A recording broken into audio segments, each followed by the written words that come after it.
welcome to the Jukebox Podcast from WP Tavern. My name is Nathan Wrigley. Jukebox is a podcast which is dedicated to all things WordPress, the people, the events, the plugins, the blocks, the themes, and in this case, the first ever WordCamp Canada. If you'd like to subscribe to the podcast, you can do that by searching for WP Tavern in your podcast player of choice, or by going to wptavern.com/feed/podcast. And you can copy that URL into most podcast players. If you have a topic that you'd like us to feature on the podcast, I'm keen to hear from you and hopefully get you or your idea featured on the show. Head to wptavern.com/contact/jukebox and use the form there.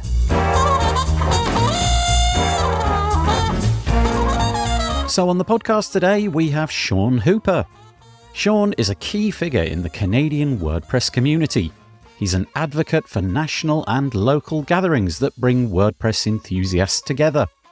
I have to say a special thanks to Shawn for stepping in at the 11th hour to do this podcast recording with me. He was not the guest originally lined up, and so I'm pleased that he was able to join me to get this important topic some attention. So later this year, the first ever WordCamp Canada, or WCEH for short, will be held in Ottawa. The event is deep in the planning stages. The venue is secured, the speakers have been finalised, and it's now up to the team of volunteers, of which Shawn is one, to make the event a success. We talk about why the Canadian community felt the need for a national event. It's not typical to have events based upon a country, although WordCamp US is a notable exception. Shawn explains how, after COVID, the community has not got back to where it was, and how an event like this might act as a catalyst to more participation. We get into the challenges of creating an event of this scale. From conception until now, there's a lot of moving parts. The venue, food, transport, volunteers, sponsors, speakers, the list could go on. It all needs to be planned, tasks assigned, and executed. Shawn tells me about the geography of Canada and how the sheer size of the country makes gathering a challenge. We also touch upon how, if the event is successful, it'll move through different locations year by year. The team are hoping that an event such as WCA will act as an inspiration for other locales to take up the idea of larger events, and I'm sure that many in the community will be paying close attention to how this event is executed. If attending WordPress events and volunteering your time is your thing, this episode is for you. If you're interested in finding out more, you can find all of the links in the show notes by heading to wptavern.com/podcast, where you'll find all the other episodes as well. And so, without further delay, I bring you Shawn Hooper.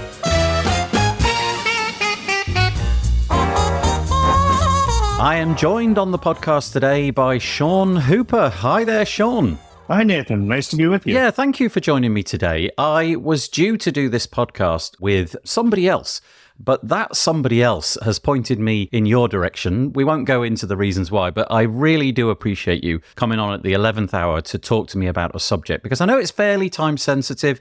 Had the stars aligned, I would have had this podcast out weeks and weeks ago, but they didn't. And so we're going to talk about the topic at hand, which is very exciting.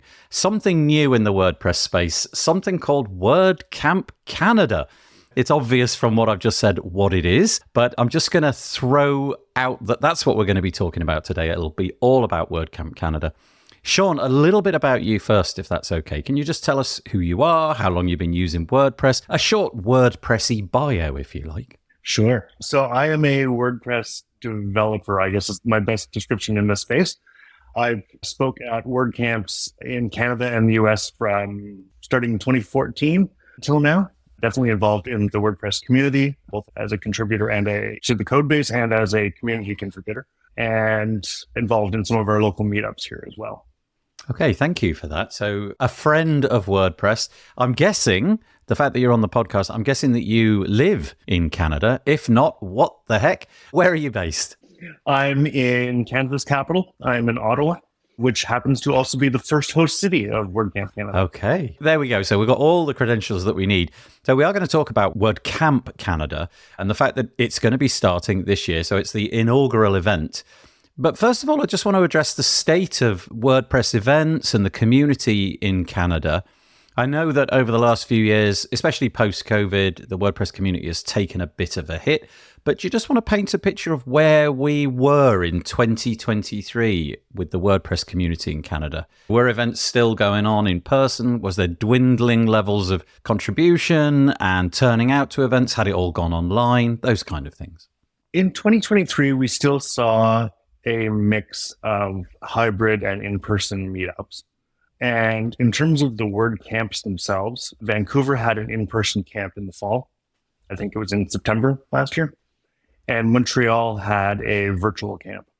But apart from those two cities, the in-person events have not come back near to the state that they were before the pandemic. So prior to the pandemic, things were a little bit more engaged. There were just more events, more contribution, more volunteering, all of that kind of thing. And it sort of tailed off a little bit. Absolutely. I think before the pandemic, there was probably just under a dozen cities that had WordCamps across the country, mostly in the central region of the country, but also some in the west and east coasts as well. And as I said, Vancouver and Montreal are the only two so far to have had events, and Montreal's was virtual. Okay. So do you know why? I mean, I don't know if you were on the initial set of discussions that brought this event to life, but can you just give us an inkling as to why Canada as a whole decided, well, not every Canadian, I would imagine, but, the WordPress community in Canada as a whole decided to go for a country-based event? Because traditionally, as you've said, these kind of events are locked down to cities. We have a notable exception in WordCamp US, but just about everywhere else, even the bigger ones, is a European endeavor. So WordCamp Europe and Asia and so on and so forth. And everything else is either in the meetup category, in which case it's very localized, or it's based upon a city. So something like, WordCamp London or something along those lines. How was it decided that you wanted to just do this one big event to cover the whole of Canada? I think there's multiple aspects to that. One, we've talked about reigniting the communities that have dwindled since the pandemic. Canada is a very large country. And so to get everybody into one city and have a big event seemed like a fantastic way for even Canadians to get to know each other in the WordPress space who might have been disconnected in these various communities around the country. Also, having a Canadian event seemed like a great opportunity to showcase that we had a community here, because so much of the attention does go to WordCamp US, which is immediately to our south. They're our next door neighbor. And that's an event that many of us have felt really should have always been WordCamp Americas rather than WordCamp US. We have WordCamp Asia, WordCamp Europe, which are really multi-country events. And then you had WordCamp US as this flagship. And we wanted the opportunity to show that, right up above them is Canada with this thriving community as well. Yeah, I guess the intention really isn't to cause some kind of rivalry, but if WordCamp US is going to continue to be called that, as opposed to, as you said, WordCamp North America or something like that, then why not have your own event and bind all the Canadian WordPressers together?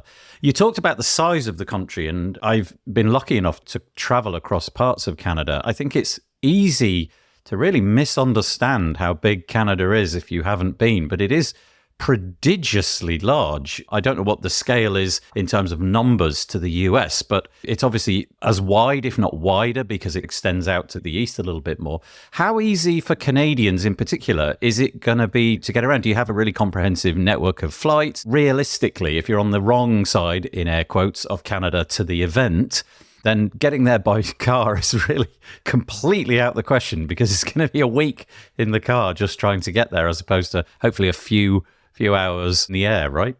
Exactly. As I was saying to you before we started the recording, if I grab my car and I'm in Ottawa in central Canada, if I wanted to get to the next provincial border to the west, I would be driving another 22 hours from where I am just to get to the next provincial border.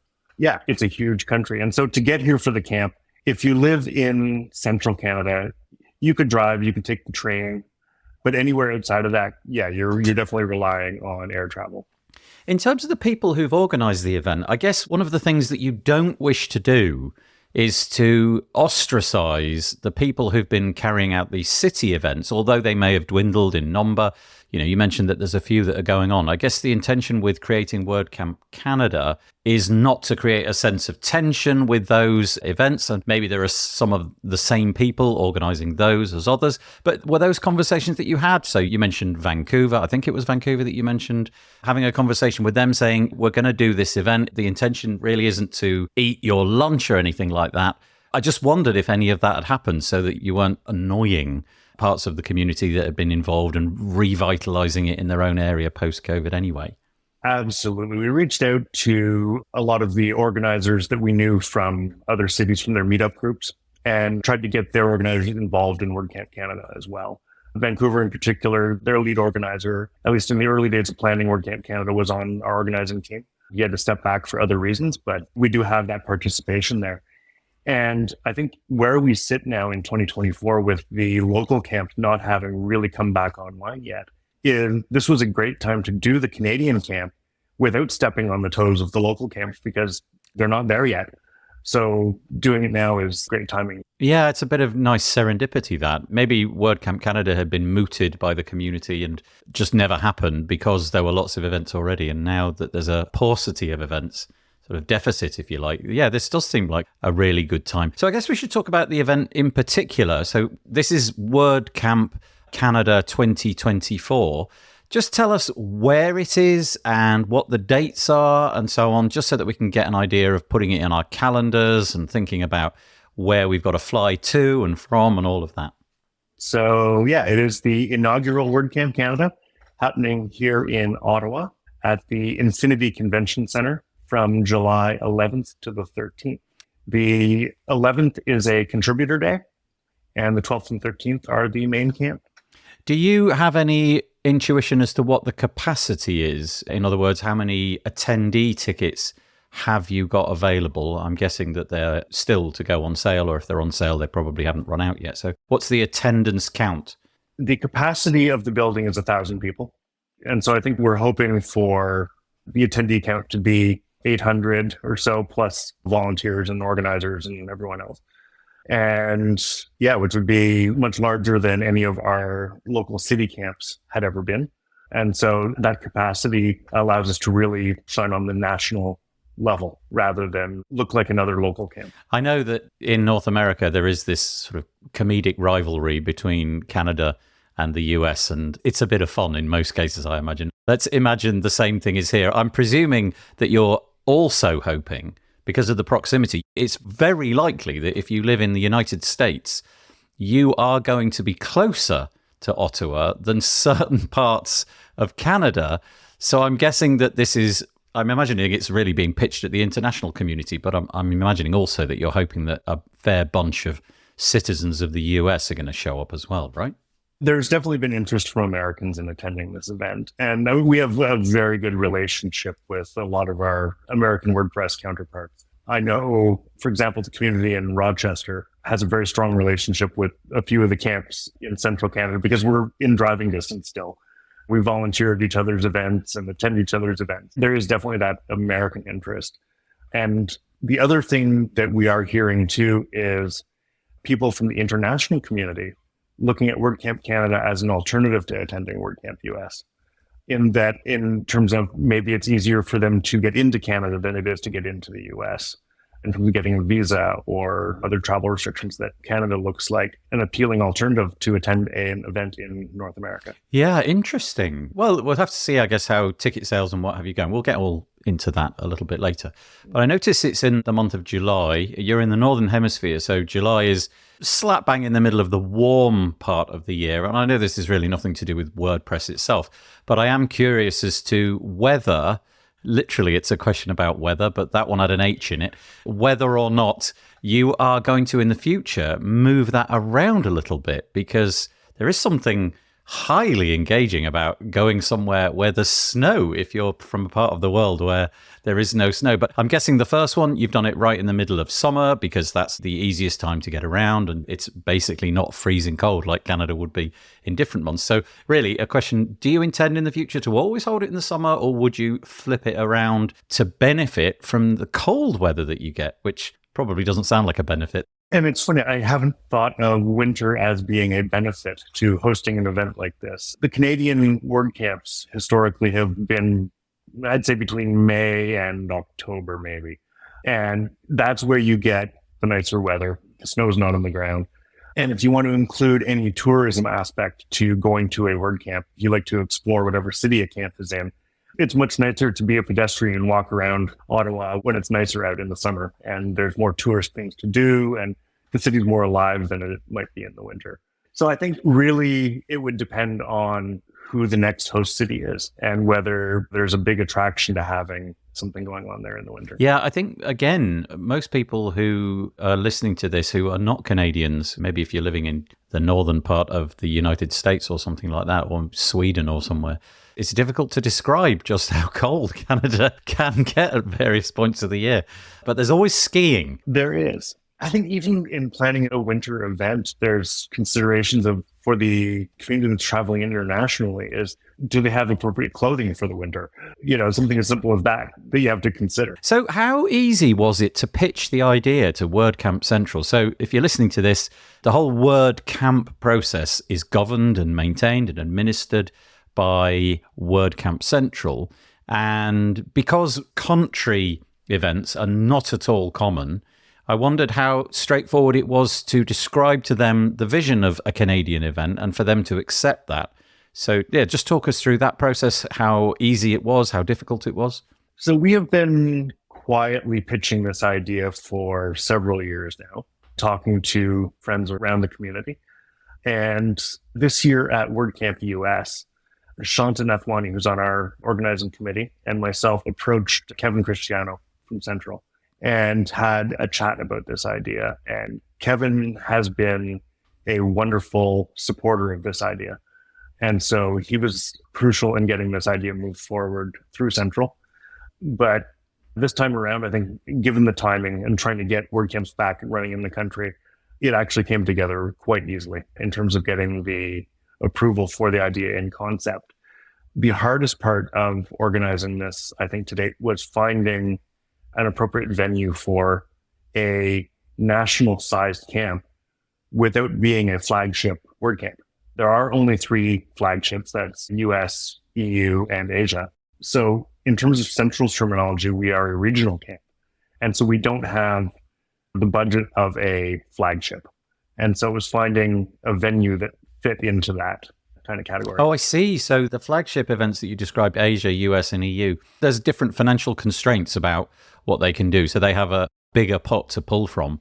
The expectation is they have a bigger audience as well. But that's interesting. Okay, so despite the fact that it's got the same kind of name as WordCamp US, WordCamp Canada is going to have different constraints on what you can do. So you had to cut your cloth, if you like, to find a location which would accommodate the budget that you've been given. That's interesting.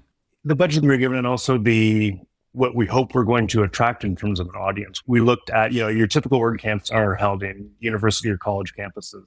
And looking at, there was nothing that fit the attendance that we wanted in the venues that were available. And so you had to start looking at conference centers, hotels, venues like that, which are just inherently more expensive to host an event in. And so that was more the challenge, was finding something that fit there.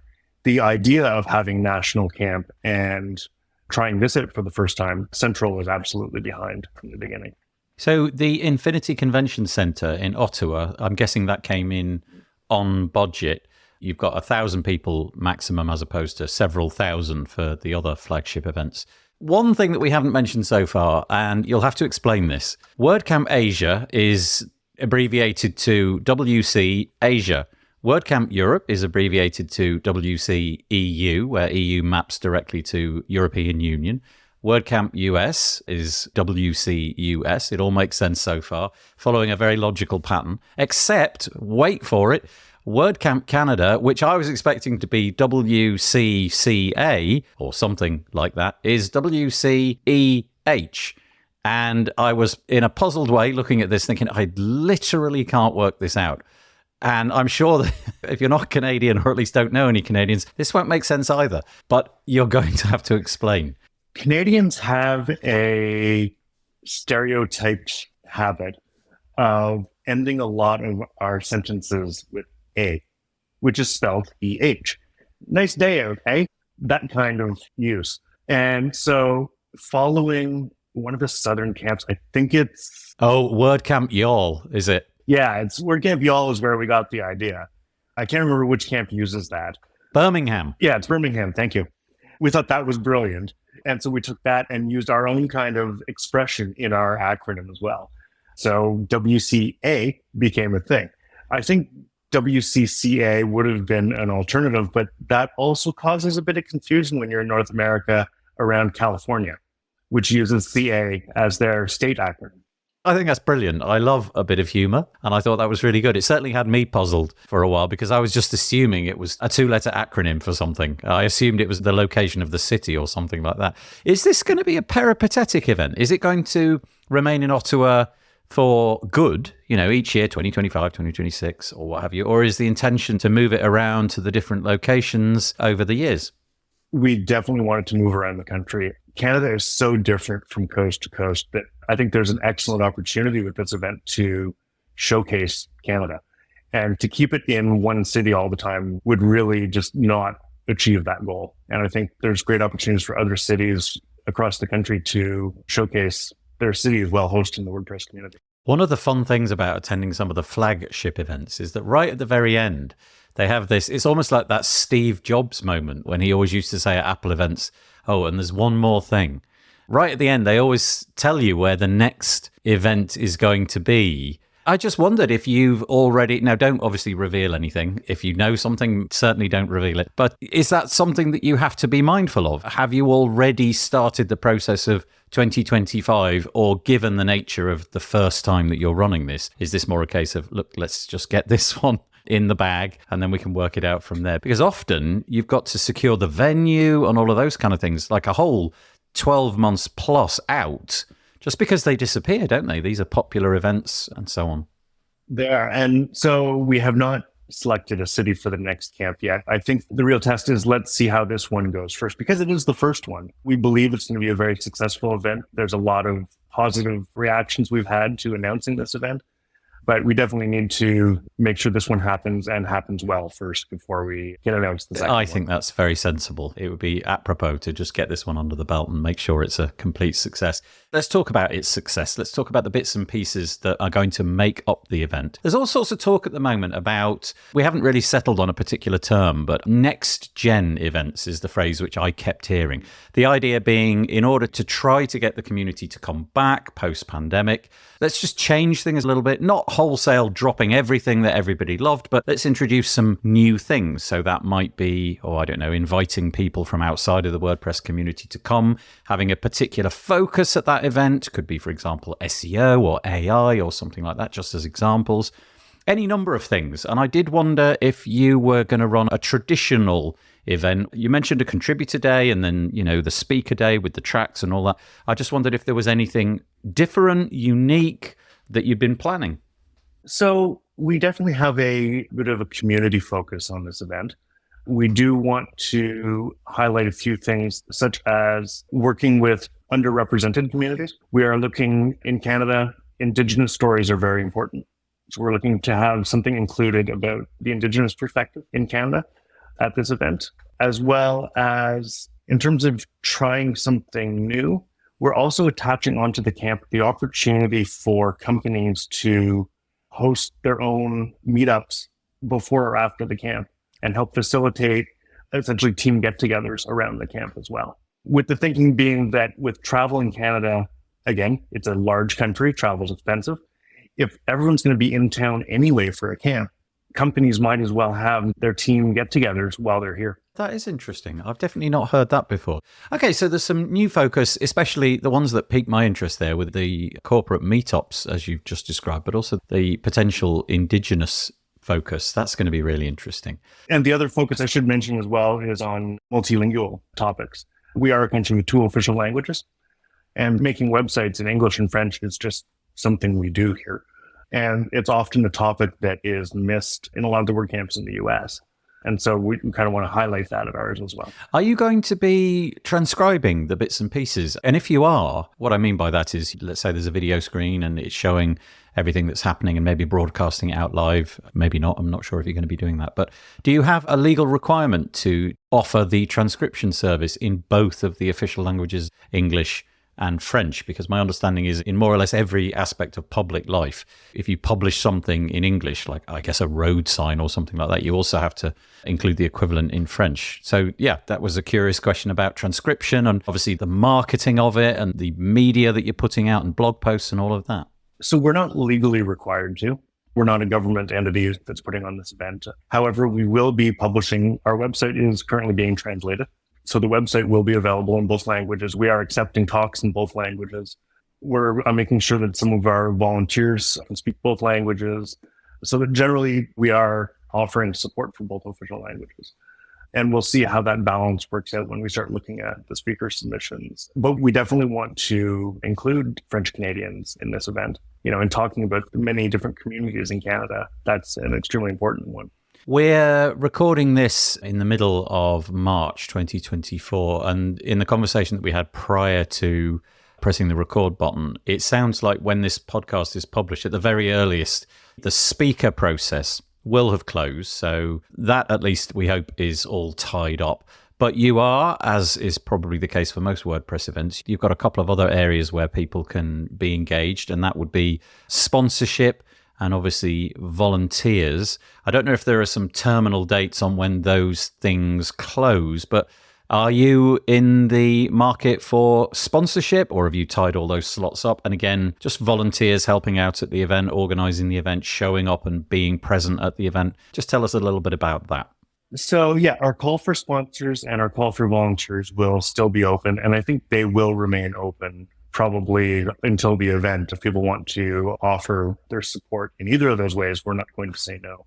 And we do need sponsorship. As I said, this is not a cheap event to put on. It's a larger event than a city-based camp might be in terms of venue costs and food and all of that. Definitely still looking for sponsors.